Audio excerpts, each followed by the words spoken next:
Hey friends, if you feel kind of bloodied and bruised from this week's market, like you just went 3 rounds with Mike Tyson's, you're not alone. Fortunately, we were following our rules. We escaped most of the carnage, and so we're now ready to trade next week. But this week's session of Trade Your Way to Freedom, I've got some really great information about candlesticks that you're going to want to watch in this video. It'll blow your mind, and you'll go, how am I going to trade this new information going forward? Because it's really, really important. So settle in, watch the video all the way to the end. That's where the 2 stock picks are. And I look forward to a fantastic new week as the market looks for a low to bounce off of. So let's get ready to go right now.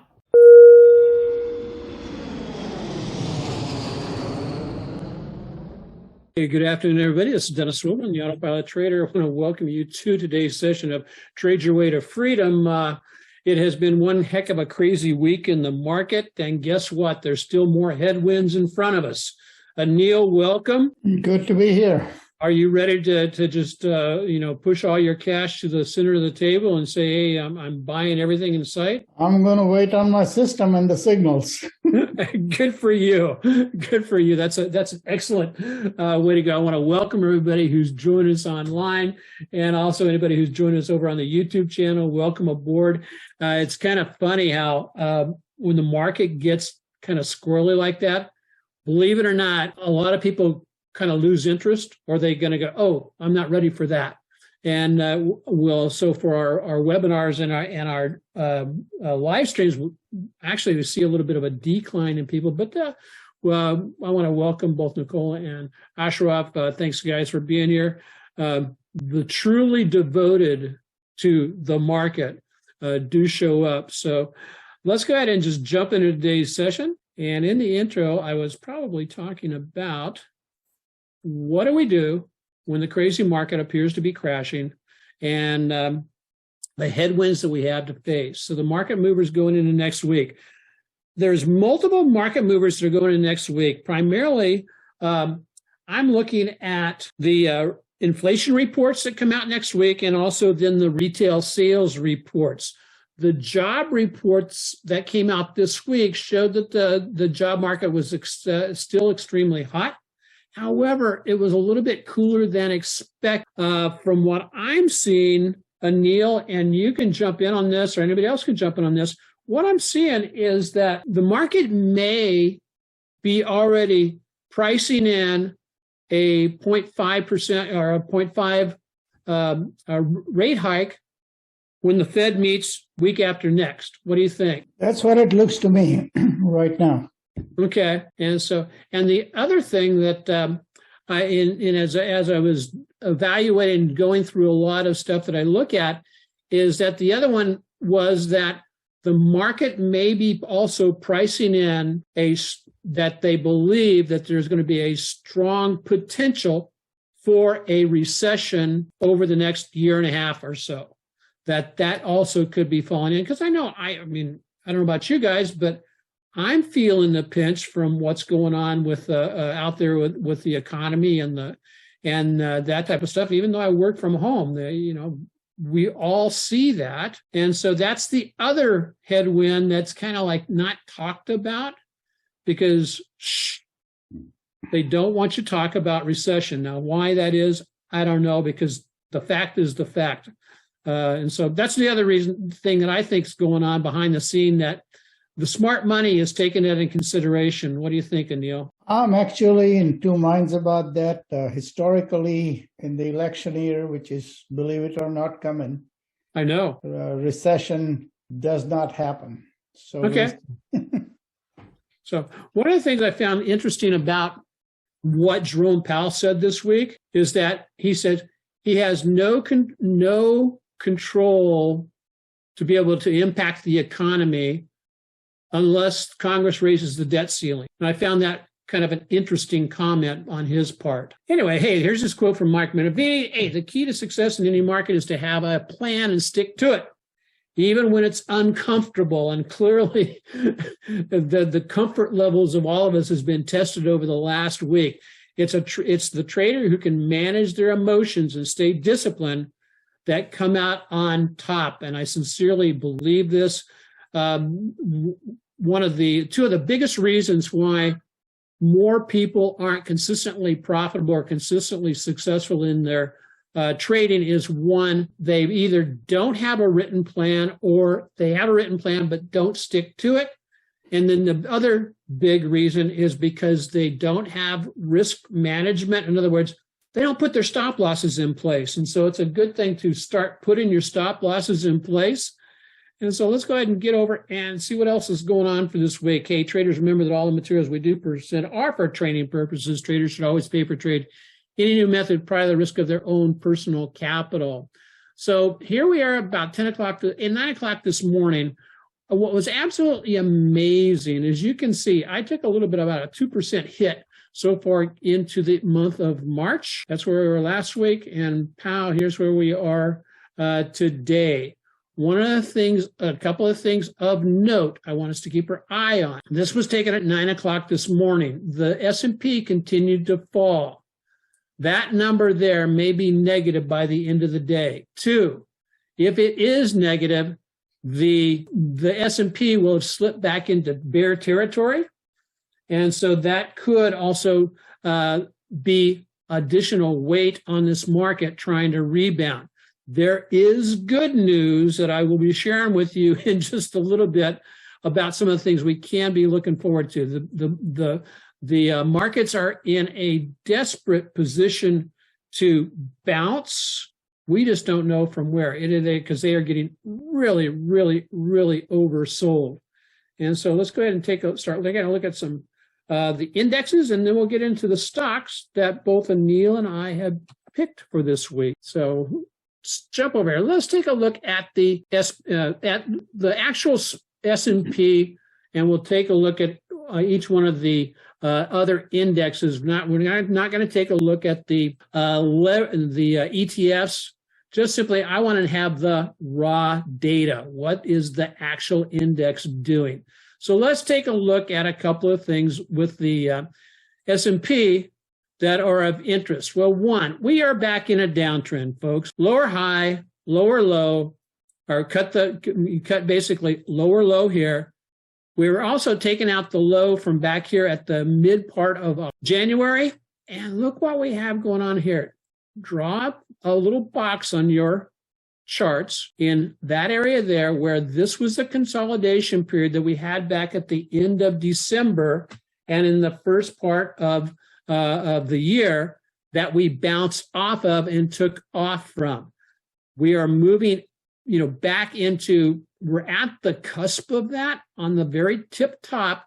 We could see prices continue to fall a little bit further.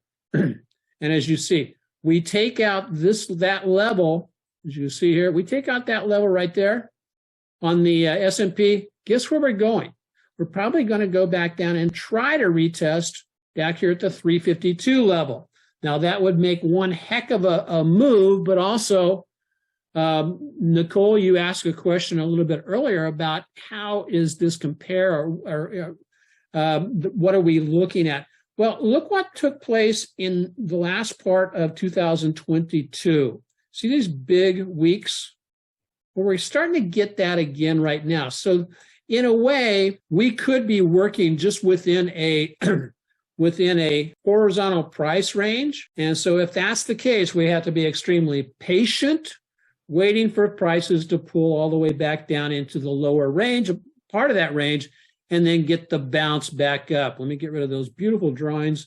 I hope that makes sense to everybody. We are sitting on top of a strong level of support, and we'll see if we get a bounce from there or not. So that's what I'm looking at with the S&P, back in a downtrend, cutting out and breaking out below former lows, back below the 200-day moving average. All of those are negative things. The way I'm going to approach this market right now is, very simply, I'm going to look for the pullbacks back into the moving averages. That's where we should stall out, and then look to try to get into a downside trade from there. Those are my areas too. That's my zone of action my value action zone that I want to take action. And that, again, that's moving back up into the 200 or the other moving average that are going to be sloping down here really quick. And so I will maintain that stance until we do some kind of a consolidation like we did over here and rebound up out of that. So that's what I've got going on the S&P. Let's take a look at Nasdaq real quick. Nasdaq from my perspective is a little bit stronger than the other indexes. The momentum has shifted to the downside. Weekly momentum is also shifted to the downside. It's basically respected this downtrend line that was made when we hit this high at the end of January, and price action have continued to fall from there. There's one thing else I wanted to show is this was Monday's candlestick. That is a shooting star. Remember, we were all hot. We were just going, boy, this is so great. We're going back into rally mode right in here. Well, we get a shooting star, and this shooting star fulfilled to the downside. Price action came back down, testing support right here. But this is the index that's holding up better than the other indexes. And so, hey, Steve and G, and hey, Mike Norton, how you doing? So that's what I'm looking at on the Nasdaq. It's holding right at the 200, but it did take out intraday that swing low right there. So officially, we do have a lower low, at least intraday, in place, which is a sign of weakness for the market. All the momentum indicators are pushing down to the downside, but I am watching. I'm starting to get 2 and 3 line clusters on the market forecast, which can turn into a real rebound very, very quickly. But the rebound I would anticipate would be just back into the moving averages. Last but not least, let's take a look at the Russell. The Russell seems to be taking the brunt. It went from the darling to the dog in one week. I mean, you talk about an ugly chart. Great learning pattern though. Monday, okay, we started to break out, started to run. We were expecting a bounce off the moving averages to continue on with the run. As I said, it looked like the darling of all the indexes. Monday, bearish engulfing pattern, followed by a gap down below the moving averages and a close below the 50, followed by a trial run back up to the 50. And then yesterday, it's like they basically just hit the plunger and whoosh, all the way down to the 200-day moving average. And pow, today, gap down and go. Similar type situation, though. Be aware of what's going on over here. There is a strong level of support formed by the consolidation pattern that we saw back at the end of December. The other thing to be looking out for is the TSI now, or the market forecast now, has a beautiful 3-line cluster. What's the rule about the 3-line cluster? Within 1 to 4 trading periods after that, we should get a reversal, but it could be from a lower level. And so, again, take a look at the weekly charts. What are you seeing? Well, we've got all these hammers and reversal signals here, and we're right down in that zone. So as long as we don't take out that low, then we're probably not going to fall much further. But at the same time, this will make, somewhere in this area here, it's going to make a good reward risk trade. But right now, I don't have a daily candlestick reversal signal, so I'm going to be keeping my powder dry, waiting for the signals to happen. Anil, I know that's a fairly thorough, look at that, but the markets are just kind of ugly right now. What are your thoughts? Yeah, that's what. No, I think your analysis is right on. And what I'm seeing in my system is we got the signal about 12, 13 days ago when I got the sell signals on my daily charts on everything. Okay. The weekly is definitely getting weaker and weaker. So you got a sell signal about on the 16th of February? That is about right. Okay, awesome. Interesting that on that day we had a bearish harami And then prices from there on rolled on over and started falling. And so the other thing I'll just highlight, this is a bonus for everybody, is take a look. I've left over here the 20 and the 40 period moving average. The 40 period moving average is equivalent to approximately the 200-day. And as you can see on the Russell, it crossed back here just about the first part of February 2022 and has remained crossed all the way down. So so the thing about it is while yes, there were tradable rallies, the real action was to the downside or being aware to be able to trade it both ways. But classic move, rally back up into the resistance of the moving averages and then fall. Fell down here, rally back up into the resistance of the moving average and got past them a little bit, then fell. Bounced around a little bit, consolidated, jumped up, but now we're zipping through and cutting through like butter those resistance areas on the moving averages. So it's a little bit graphic, but that's exactly what's taking place right now. Anil, I think we want to be taking a look at, we'll save those to the last two things. Remember last week, folks, I talked about the candlesticks. Well, here's our swing trade tip for today. I think you're going to be surprised. And our what I was going to be covering today is, last week we covered the probability of certain candlesticks, the high probability that they would basically result in a reversal. And so if you'll remember, those were the bullish or bearish engulfing patterns, they had a success probability of 79%. Today, I promised I would provide for you the expected initial move after the reversal is 3.23%. And so what does that mean? It means that basically you'd get a little bit of a spurt. If you're an option trader, this is really good information to know. But also, if you're trading the entity itself, it's good information to know so that you're not your expectations aren't going, oh my gosh, I'm going to go up 10% immediately. Just be aware, on average, it goes up about 3+%, and then slows down a little bit, and then it can continue on from there. So that's the bullish engulfing. Anything about that? Tell me. Type in the chat box. Do you find that surprising? That's what it would do, or only have that kind of a projected move. And let me turn on the chat box for everybody. Sorry about that. If you were trying to get in before, Anil, do you find that surprising? Yes, I was actually not aware of this. So thank you for sharing. Okay. Our number two pattern was the piercing line, which of course is a cousin of the engulfing pattern. 78% success, probability of success. Expected initial move, 2.41%. Number two, the morning star, evening star, 78%. What's really interesting, if a person would just focus on those top three patterns, you would actually, one,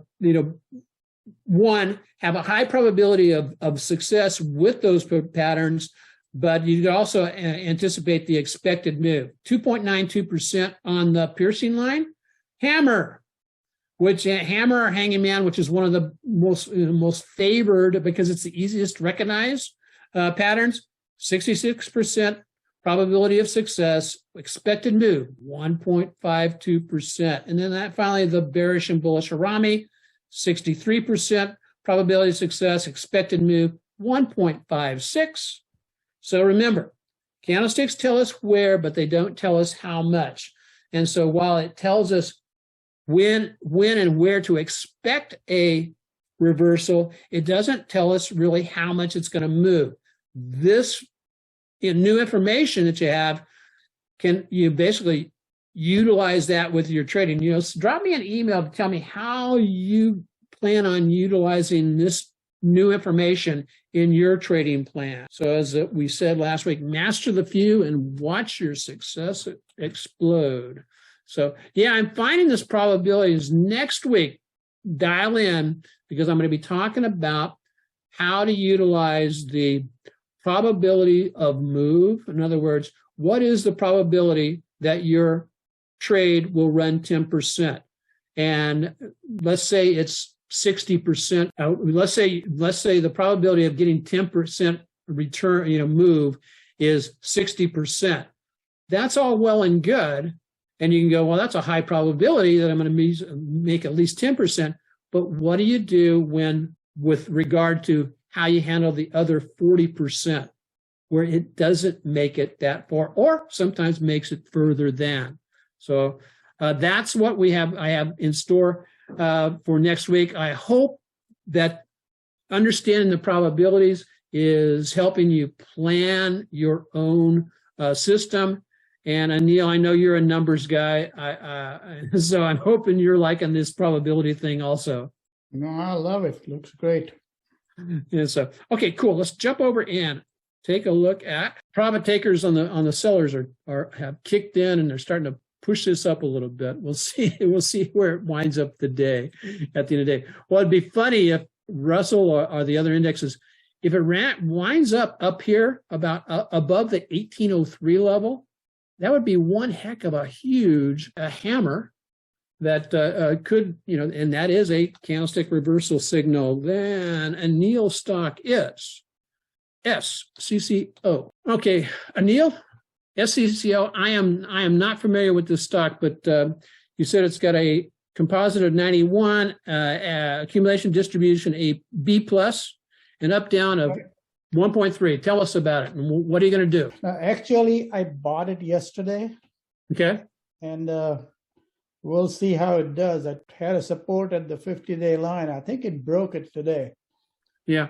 And so, and I use the 50 EMA. So you're slightly above, that. Yeah. But if you're using the simple 50, it's probably right at the 50 without a doubt. So we'll see. It's Southern Copper, so it's metals and mining. Okay. And a pretty strong group right now. And so we'll see how it does. But the one thing I find impressive on this, Anil, is that, look, we're almost done with the day, and look at that. The volume on this kind of down day is really, really, really low. And so the volume profile is actually going down as this is consolidating. So it may get a nice little bust up, break up to the upside. Nice. And so good looking stock. And we'll see what happens. Yeah, we'll see what happens. Yeah. And if I remember correctly, I did check. It has monthly options with OK. Yeah, right around the strike price. It's got monthly options with really good open interest. So if you're an option trader, that's what you can be looking for. And the stock that I'm looking at for this week, folks, is basically just a repeat of what I was doing last week. And I still like this stock, or at least I did earlier today. I may not like it as much now. Yeah, I initially called out Mobileye. I still think it's an excellent stock with some good possibility. It actually had a bounce directly off this breakout area today and ran up. I'm going to be watching this, Anil, back down in case it drops down into, let's say 37.78 or down to closer to the low right there, which is 37.28. I still, like I said, I still like this stock. It is one of the favorites on IBD. It's got a 98% comp. It's got an AD of accumulation distribution of an A and an up-down ratio of 1.3. And what's your system say about this one? No, we have finding support system had a sell signal on the daily. Okay. By 1st of March, and it's hanging in there at the support area. So we'll see. The MACD is also down, and so is RSI. Okay. Maybe finding a good support here. Yeah, we'll see. I mean, yeah, I'm not gonna. But the other thing I'm looking at is I do have momentum here. I've got just a bunch of just kind of divergent type of indicators. My momentum, TSI is pointing down, but then I've got a market forecast that's giving me a 2-line cluster. And so right now, I do not have a great signal to be able to jump on a trade on this. Again, as a stock, I still like it to the upside, but I am not ready to buy right now. Yep, that's about right. And so, okay, Anil. I got a quick question for you. Yes, sir. What's going on with SIVB out back in California, that bank? Oh, that's the one that was the Bitcoin bank, right? Was that the Bitcoin bank?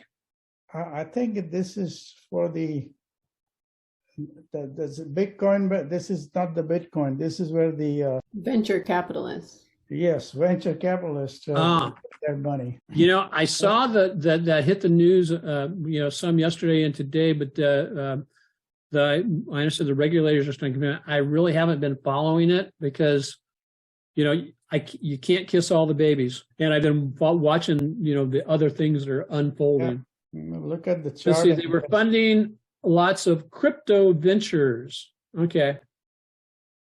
Ashraf said that that's what they were doing. So, well, that basically kind of does it for today. And I want to thank Anil. I want to thank you for letting people know about the journal that my son developed. It's a great journal. I'll put the link down into the description on the video once we launch it.